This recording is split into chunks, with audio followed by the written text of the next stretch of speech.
Yay. Nice. Yay! And we're back. It's good to be back. So, hey, Hey, how are you? good.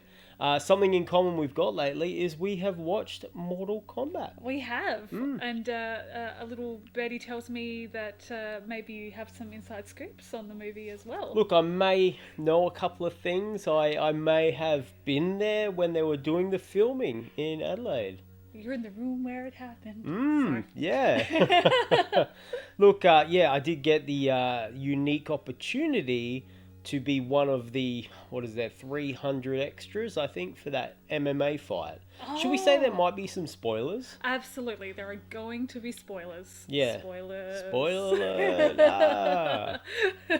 So, yes. So, I mean, being there on the day was awesome. Days, I should say, because I was there multiple days. Yeah, so how many days was the... Because that was just for the one scene that they had. The one scene that goes for about 2 minutes. Yeah. I'm pretty sure they were filming for like 3 or 4 days. Now, I was there for a couple at least. Wow. Yeah, it actually blew my mind because basically we're filming from, 8 in the morning or 9 in the morning till, I reckon, 9 or 10 at night. Yeah. Right? Because they capture every single thing that's happening, multiple angles, and then it's 2 minutes of film. That's... gives you a bit of insight. Yeah. Like I always go, $55 million, that must be on all special effects, and but no, they were actually, because they were paying all the extras as well. They were doing the absolutely. right thing It was a paid gig. So they were paying you guys to stand there and cheer. To stand there with fake beer and yell at Lewis Tan fighting in the cage. Fake. Oh, that's disappointing. I know. But I understand why. Yes, yeah. So, I've watched the movie and I can actually say I'm in it, which is really cool. Oh, are you like a little spot in the distance, or did you get 100% a little spot in the distance? and all you can see is my arm come out holding the beer because where I was, and like I said, they filmed so much, right? And maybe in another, if it was edited a different way or something, maybe I would have been in it because McCad, like Jax, was like walking past us all. The camera was following him from like multiple angles from the cage, behind him, in front of him, and that scene wasn't even used, But it is what it is. However, there is the fight scene where Lewis Tan is getting the opposition fighter into a lock. Yeah. And directly behind him is where I was standing, up the back on a chair with my beer, and so... No, wait, they had you on a chair. Was it just to kind of elevate the crowd a little bit? To stagger the crowd, Yeah. I think I did that by choice because there was a lot of big people in that crowd. I'm like, there's a chair there, no one's standing on it, I'm going to get up on Nice. that. Yeah. Trying to get your 5 minutes of, 15? Not even probably 0.0 of a second something. Yeah. That's so good. So is it something you think you'll want to do for other Absolutely. films? Now I've seen the process, and I guess that process started back from when Heesum Casting chucked out the, hey, we're going to do Mortal Kombat, who wants to be an extra? The process started there, and that was amazing. Like, I'm actually very lucky to have been able to be in that because by the time that I had heard about it, I was at Striggy Bay, which is like 8-hour drive away. Yeah. I was not going to make the casting for the extras because it was being done on the weekend I was away. Oh no! So when I got back to Adelaide, I created like a little Instagram video asking, if Heesum was to give me a chance, what would they want me to do? And I was so lucky because they reached out to me and said, just come and see us. That's so good. Yeah, and how it pays to chase opportunities. When it really does. Miss the boat on something, you just chase it anyway. Yeah. So I was at work, right, and I get the phone call from Heesum, and they're like, "Hey, we saw what you did. Just come in." I'm like, "Wow, thank you." So then I said to my boss, "Hey, boss, this has just happened. Can I go?" And I work in the city, so I had the one wheel, so I scooted over there as quick as I could.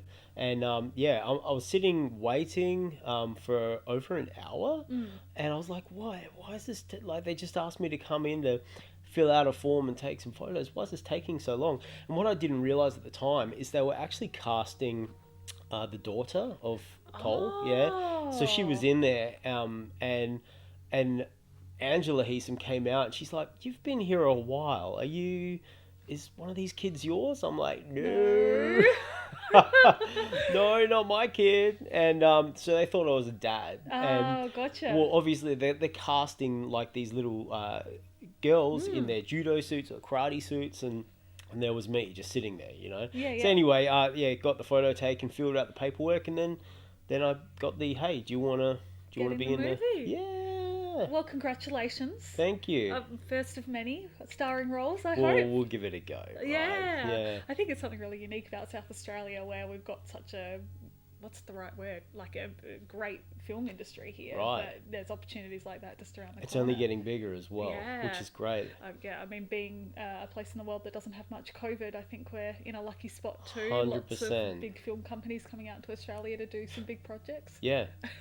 A little Little flyby fly, there. yeah. Most of the filming, you know, being that it was made to look American, they're driving on the other side, they had the vehicles. Actually, I saw one of those vehicles on set, and what they were doing with it was really cool. Like, when they filmed inside the car of McCad and Lewis talking about going to see Sonia, those cars were, I guess, stationary, and they had light beams, light bars down the side, and those lights would flick past to make it look like a street light was going by. Yeah. Oh, that's really clever. Right? Oh my god. Yeah. Lighting design is just so incredible. Just Yeah.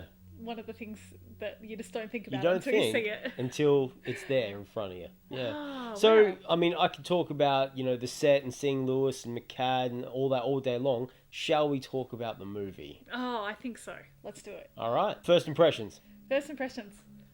It was okay. right? Yeah. How about you?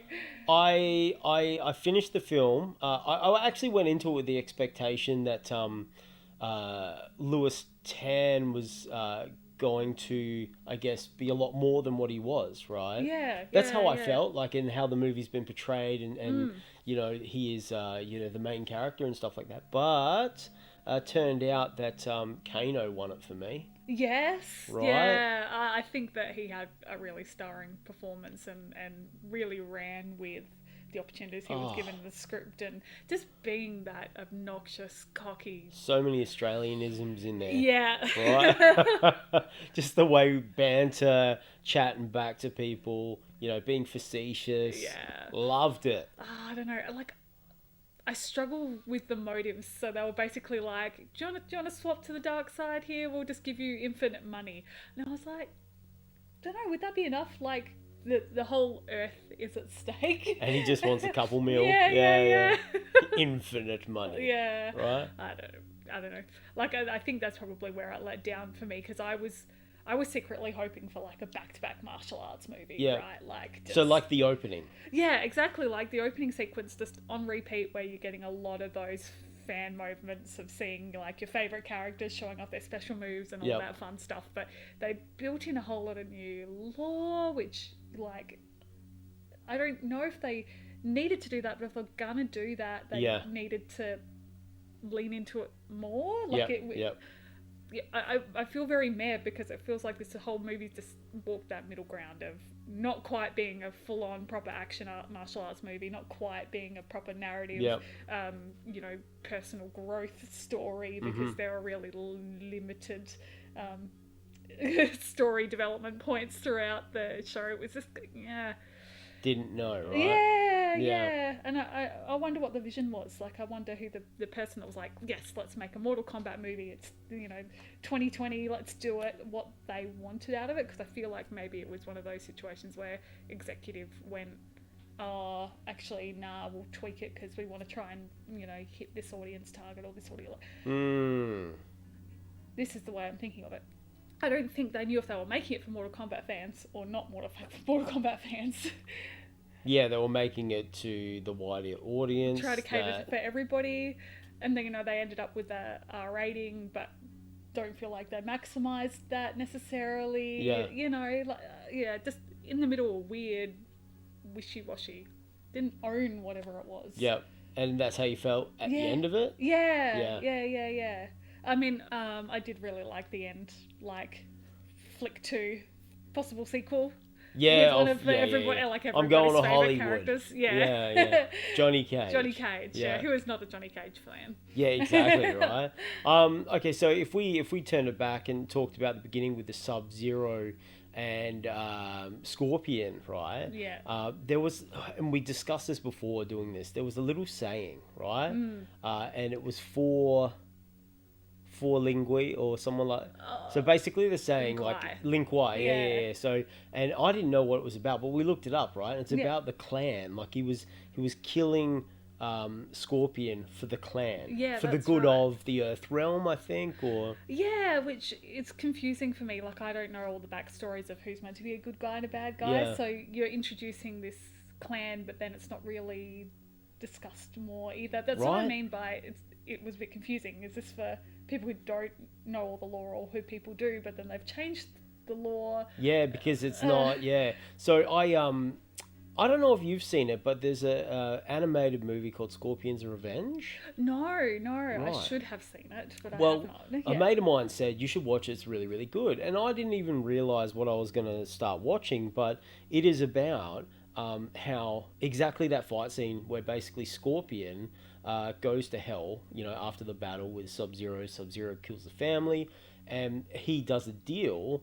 to get these powers in hell to come back to revenge against what had happened to his family. So, and that movie tied in very Yes. well with how that happened. Yeah. Loved it. Yeah. What did you think about the whole branding thing? Like, people like having the tattoo, and that was kind of like the source of the power. If you've got Yeah, that, I then don't you're... know. Yeah, I don't know. Because I always go back to the original movie, which, I grew up with, and Yeah. those fighters that were selected because they were the best. Yes. Right? To defend, what was happening. Yeah. Yeah. So that's how I feel. And that's probably what I thought was going to happen with this one as well. The best fighters of Earth get selected, and that's probably what I wanted to happen. And then Shao Tsung, or he's like, nah, we're not going to have a tournament. We'll just kill him before the tournament happens. Yeah. Yeah. It was just... Sneaky. Yeah, well, they're Yeah. the bad guys and they break the rules. So They break I the didn't- rules. I didn't mind that so much as a story Yeah. thing. Like, the bad guys going to be bad guys, whatever. And it was kind of nice that the good guys kind of met that. They were Yeah. like, all right, let's go with the chaos. Let's like beat them to the point and, Yeah. and go take them out then, if So- that's how they want to play it. Right. And it was, in talking about that transfer of the scar, I guess you could call it, how Sonya got it from Kano. Yeah, that put, was nice. Put the gnome into his face, which is pretty cool. And then obviously she gets then her powers of these, like the sonic rings. Yeah, I find it interesting because they've created obviously a new law with the scars being handed from if you Yeah. kill somebody. I kind of like that as a mechanism because obviously before it was the best fighters, but they weren't necessarily. I don't know, if you're looking at the good guys don't normally kill people. Yeah. Whether the idea that you only get the mark if you've killed someone creates an interesting dynamic because then... They're not good guys, right? Well, yeah, they can be good. Like, Sonya killing Kano Yep. is perfectly justified and Yep. appropriate in that instance, but it creates that interesting backstory, I think, for a lot of characters of how did they get their mark, who did they kill, and that could be an interesting kind of way to explore this new way they're tackling it. Yeah. So... Talking about that, how they get their things, like how they jumped into the arena to find their powers. Did you enjoy that, or? I don't know. I don't know. I've always struggled a lot with franchises that try and mix in mysticism and magic with kind of more realistic elements. So you've got that really rough, distinct martial arts aspect to it, which was really... Like, that's what I really love. And then you throw in the magic, it's like... I don't know how you balance that with it making sense super well. And it didn't really gel that well for me in this movie. Especially, like, the main character just like, oh, I can absorb punches. Like, it's not... Yeah. For a main character, it's not a very super exciting power, if that makes sense.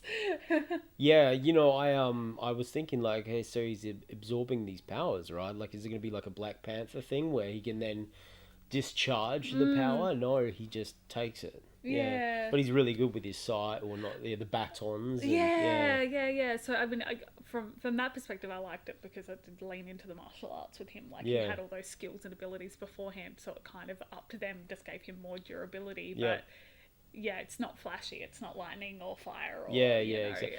Talking about the martial arts side of things, like I know you're big into the martial arts, and I watch martial arts, right? The people that they cast for this movie, awesome, right? And they Yeah. all had experience, Yeah, like, yeah. and to see, I saw how hard Lewis Tan worked in that cage on this movie, and like day after day he was in there getting smashed, smashing back, and he's a true fighter, right? Yeah. And then looking at everyone else, like the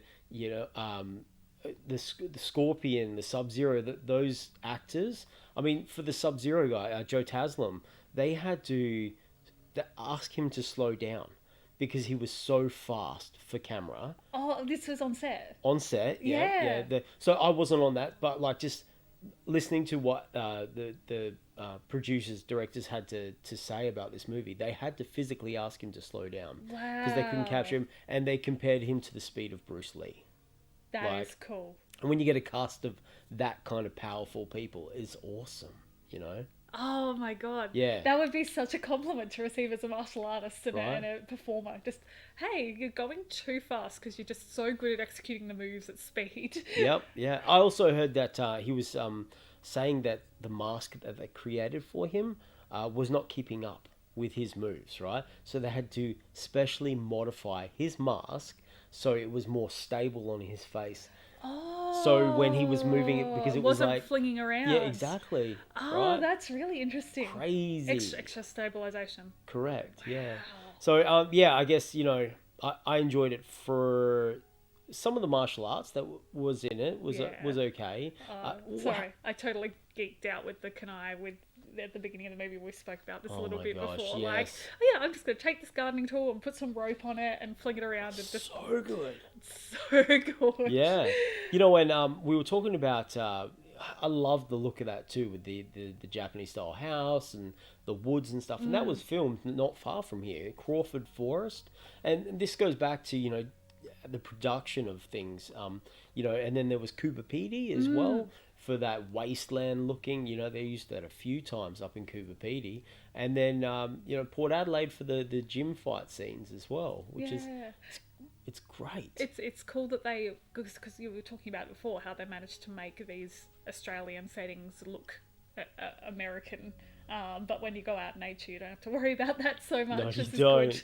Yeah, just make it look Japanese. Yeah. Yeah. One other thing I found really interesting, and one of the movie critics I watched raised the same thing. You know how when you watch a movie and the good guys speak in English, even if they're English or not, Yep. and the bad guys speak in another language, and they usually have subtitles. It was really good at this movie that everybody who was speaking another language spoke the saw other that? language, Yes. and they had subtitles, so it wasn't. It was refreshing from Yeah, from yeah. that So like perspective. when that whole scene with the Sub-Zero and the Scorpion, yeah, yeah. he's speaking Japanese, he's speaking Chinese. Yeah. And he's like, you might not understand me, but I'm gonna, yeah. It was yeah, so good. Yeah, it's really. I thought that was a nice little touch, just to kind of not necessarily use that as a mechanic to say this is the bad guy, this is the good guy. Yep. So, yeah. Totally agree with that. Yeah. Yeah.